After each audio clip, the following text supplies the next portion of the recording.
Всем гамарджоба, вот и настал этот день, Лига чемпионов возвращается. Уже, кажется, все мы видели в этом году, да, и триумфальное выступление сборной Грузии сначала в отборе на чемпионат Европы, потом сам чемпионат Европы, потом Гурам Каша вернулся с Евро, пропахал просто всю квалификацию Лиги чемпионов, пробился в групповой этап вместе с Владимиром Вайсом, и вот теперь уже групповой этап. Хотя, конечно, не классический групповой этап, к которому мы привыкли, где 8 групп, по 4 команды. Сейчас, наверное, вот если все команды вот так вот в таблицу здесь разместить, они не поместятся в кадр, потому что 36 команд, это единая таблица. Кто-то из вас скажет, черт знает что, но, с другой стороны, больше матчей, больше футбола, больше классных противостояний. Но нам нет дела до каких-нибудь там Миланов с Реалами и ПСЖ. Мы, конечно же, говорим про грузинских футболистов, а их будет целых 3. Если вы уже знаете, о ком я говорю, пишите сразу в комментарии. Но я, конечно же, расскажу обо всем подробно. И в этом выпуске мы обязательно вспомним всех рекордсменов грузинской сборной, кто провел наибольшее количество матчей в Лиге чемпионов. Итак, Лига чемпионов стартует во вторник, но грузинские футболисты начнут свой путь в среду.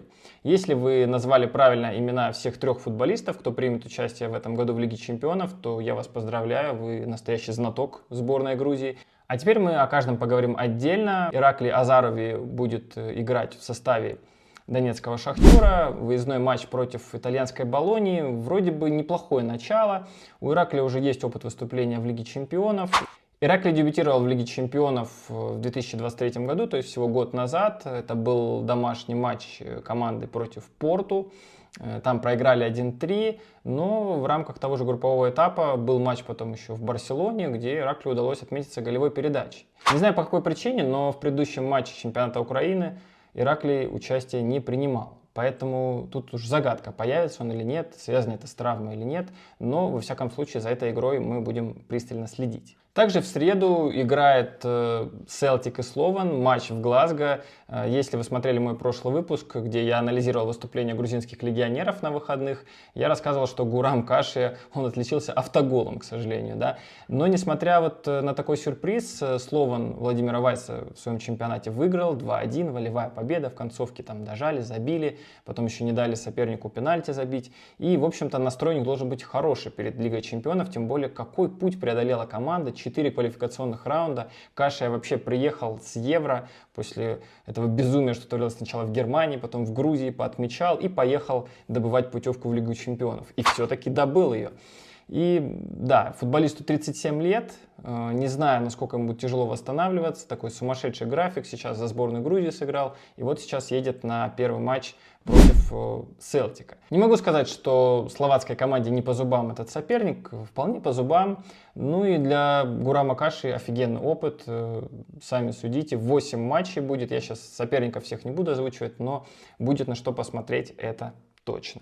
Кстати, Каша проводит уже 4-й сезон в Словане, и 131 матч у него за эту команду. Контракт у него до лета 2025 года. Кто знает, может быть, в этом клубе он карьеру и завершит, но, может быть, вернется и в Грузию еще поиграет. Ну и заключительный матч с участием грузинских футболистов – это матч французского Бреста и австрийского Штурма.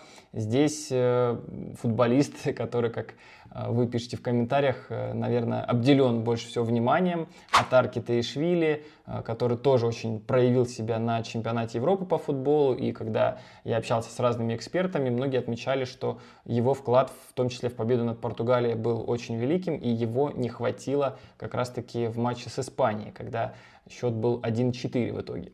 И вот Атар Китаишвили впервые в жизни будет играть в Лиге чемпионов. Он такой же дебютант, как и Гурам Каши. Ну, Атар немного помоложе, поэтому я надеюсь, что еще это не последнего участия. 7-й сезон в Штурме он уже играет. 191 матч, 42 забитых гола и 34 голевых передачи. И даже в этом сезоне играет, надо сказать, неплохо. И вообще Штурм, знаете, бросил вызов Зальцбургу, который, казалось бы, всех постоянно обыгрывал, чемпионат постоянно выигрывал, в Лигу чемпионов попадал, без шансов. А вот тут вот они взяли и отняли чемпионский титул, и теперь играют за счет этого в Лиге чемпионов. Вот так. Но прежде чем матчи Лиги Чемпионов состоятся, мне хотелось бы вспомнить вообще ретроспективу, как грузинские футболисты попадали в Лигу Чемпионов, кто там играл и кто является обладателем рекорда абсолютного по количеству матчей в Лиге Чемпионов. Но я уверен, что вы без проблем, с закрытыми глазами, если вас даже покрутить, подойти к вам ночью, разбудить и спросить, кто рекордсмен грузинского футбола в Лиге Чемпионов, без проблем назовете эту фамилию. Всего от Грузии в матчах Лиги Чемпионов принимало участие 25 футболистов. Я, наверное, всех перечислять не буду, потому что, опять же, это полчаса-час займет. Давайте поговорим о рекордах. Первым в рамках Лиги Чемпионов от Грузии сыграл Тимур Кицбая. Это было в 1994 году. Тогда он выступал за греческий АЕК. Был ничего не значащий матч с Миланом. Сыграли 0-0. На замену он там вышел. Ничего такого выдающегося не было.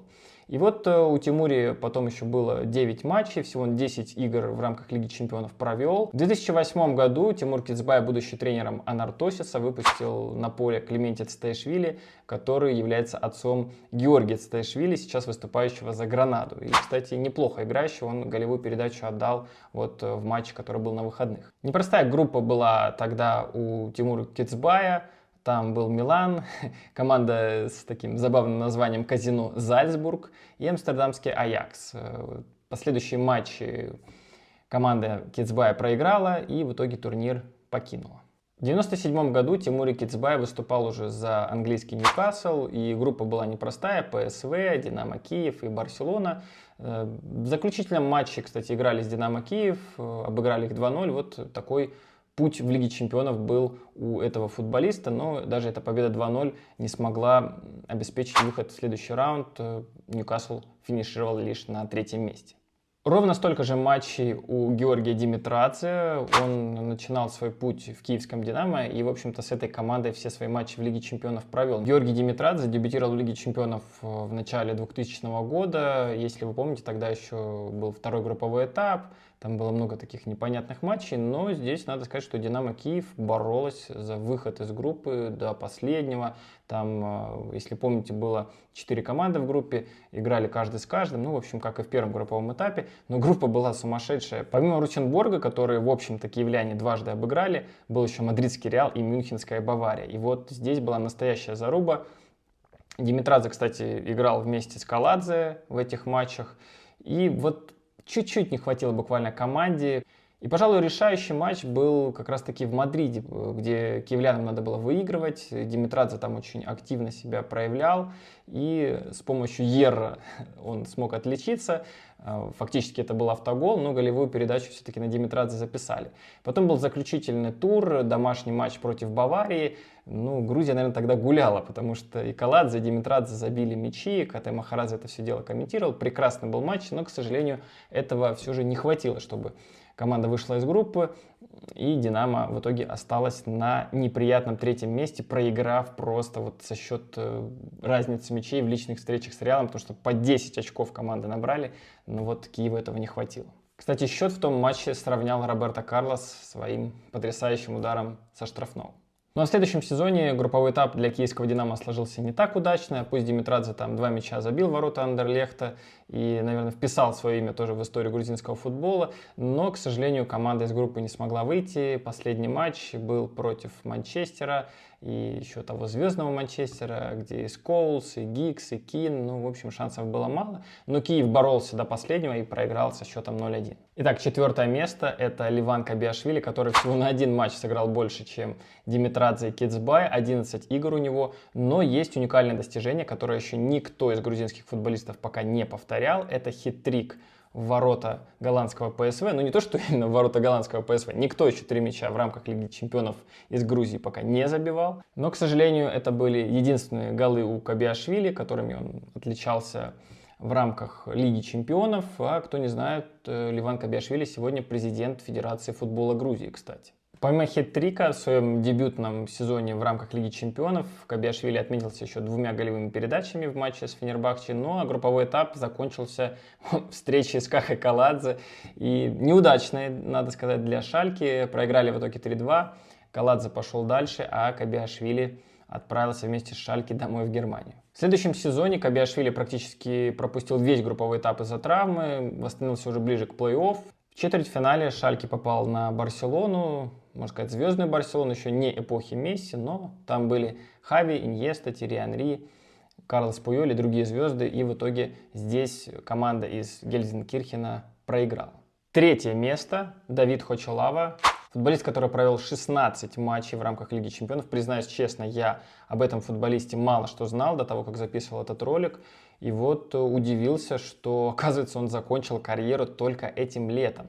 Большую часть игр Хочалава провел с донецким Шахтером, ну а заканчивал свой путь уже с датским Копенгагеном. И вот последний сезон, который только летом закончился, там Хочалава тоже был в заявке Копенгагена, но из-за травм так и не смог появиться на поле ни разу. И поэтому, к сожалению, в его Лиге Чемпионской карьере последним матчем будет 0-5 от Севильи, где он в самой концовке получил красную карточку. И вообще Копенгаген, откровенно говоря, тот сезон провалил. Там было 0-11 по итогам 5 игр. И уже когда Хочалава не играл, там вот была ничья с Боруссией Дортмундской, но этот матч уже совершенно ничего не решал. И все же у Хочалава есть памятный матч, который он может записать себе в актив, чего стоит игра на Сантьяго Бернабеу против мадридского Реала, когда Шахтер выиграл 3-2, там он отыграл все 90 минут, и я уверен, что он эту игру будет еще очень долго вспоминать. Итак, второе место. Хвича Кварацхелия. У него 17 матчей. Кстати, всего на один больше, чем у Хочалавы. Но я верю, что у Хвича еще все впереди. И, может быть, он даже и попытается запрыгнуть на первое место. Но вот эти два сезона, знаете, они были совершенно разными. Если вы помните дебют Хвичи Кварацхелии в составе Наполи в Лиге Чемпионов, там какие-то были сумасшедшие 4-0 в первом тайме против Ливерпуля. Тогда все просто реально офигели, как это было возможно. И Кварацхелия тогда очень хорошо шел. Я помню, Наполи громила, и Аякс разгромили. И Хвича там в каждом матче и дома, и на выезде отметился голом и голевой передачей. Ну и Наполи, собственно, в том сезоне выиграла чемпионат Италии. Но в минувшем сезоне было уже не все так гладко, к сожалению. 8 матчей в Лиге Чемпионов, ни одного забитого гола у Хвичи и всего одна голевая передача. Но я верю, что еще главные победы Наполи и Хвичи в том числе впереди. Очень жаль, что в этом году команды не будет в Лиге Чемпионов, но мы с вами уже видим, что Антонио Конте, он делает все, чтобы через год мы снова Кварацхелию увидели. Ну и, конечно же, лидер рейтинга — это Каха Каладзе. Я не знаю, может быть, сейчас вы относитесь уже как-то к нему по-другому после его политической карьеры и тех заявлений, которые он делает в последние годы. Но давайте, я хотел бы сейчас сосредоточиться на футбольной части. Все-таки это единственный грузинский футболист, который дважды выигрывал Лигу Чемпионов.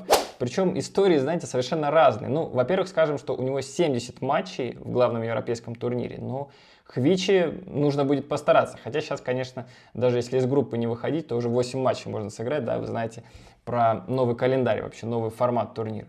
Так вот, а Каха Каладзе, он начинал еще с киевским «Динамо». Мы немного касались этого в первой части видео. И, конечно же, главные достижения к нему пришли уже в составе Милана. Вместе с Карло Анчелотти дважды он трофей брал, но, знаете, интересно, первый финал против Ювентуса, 2003 год, Джиджи Буффон, который очень хочет выиграть, и послематчевая серия пенальти. Каха Каладзе отыграл 120 минут, и вроде бы Ювентус начинает неудачно, потом там и Милан промахивается. И вот при равном счете Каха Каладзе, если я не ошибаюсь, по-моему, третьим подходит к мячу и не забивает, представляете? Но тут же промахивается Ювентус, в итоге решающий удар Андрея Шевченко, и трофей едет в Милан. И, собственно, это была первая победа грузинского футболиста в Кубке Чемпионов. Не знаю, что было тогда в Тбилиси. Если вы этот матч смотрели, поделитесь. Мне ужасно интересно. Я помню, что я тогда просто заснул. И я вот этот решающий удар, я даже удар Кахи Каладзе, честно, не помню, признаюсь. Потом был кошмарный финал в Стамбуле, где, кстати, Каха Каладзе вообще не играл, оказывается. Я вот тоже этот момент не знал, решил проверить. Он был просто в запасе и на поле не выходил. Хотя в полуфинале, в принципе, он там участие в матче принимал. И самое, что ни на есть, активное. И потом, спустя 2 года, был еще один финал, такая страшная месть Ливерпулю. Там Каха Каладзе выходил на замену, на 80-й минуте он поменял Янкуловски. При счете 1-0 в пользу Милана. Милан забил второй, пропустил, в итоге 2-1 выиграл. И вот второй трофей грузинского футболиста в рамках этого турнира. И по сей день Каха Каладзе остается самым титулованным футболистом в истории грузинского футбола. Ну, из тех, кто играл в рамках Лиги Чемпионов. Но я верю, что Хвича это достижение еще может переплюнуть, у него все впереди. Вот такой след оставила Грузия за вот эти 30 с небольшим лет в рамках истории Лиги Чемпионов. Я надеюсь, что было интересно. В очередной раз призываю вас поставить лайк и подписаться на канал. Также можете предложить какие-то темы о грузинском футболе, которые вам кажутся недостаточно освещены на просторах интернета. Вот, например, что касается вот этой темы грузинских футболистов, если честно, я нашел всего одну статью. Информации очень мало, поэтому делитесь с друзьями, рассказывайте, и дальше будет только интересней. В четверг обязательно поговорим, подведем итоги, как грузинские футболисты сыграют в Лиге чемпионов.